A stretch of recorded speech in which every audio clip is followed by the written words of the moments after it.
сами люди предпочитают на это на все плевать. Банальное заблуждение у людей, из-за которого они лишаются жизни. Не пристегнутый ремень, наверное, да? Да нет, ну что-то одно выделить невозможно.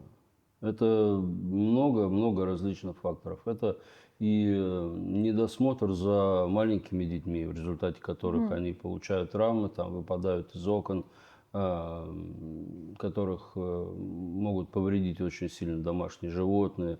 Это обвариваются кипятком. Это элементарное ношение капюшона наушников на улице, например, без контроля окружающей обстановки.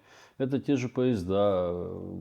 Встаньте у любого перехода через пути где-нибудь, где у нас тут в Москве есть такие переходы, их много, на Дмитровской там есть такие, и посмотрите, как ведут себя люди. Когда уже мигает красный семафор, опущен шлагбаум и поезд подъезжает, посмотрите, как ведут себя люди. И так далее. То есть этих моментов их очень-очень много.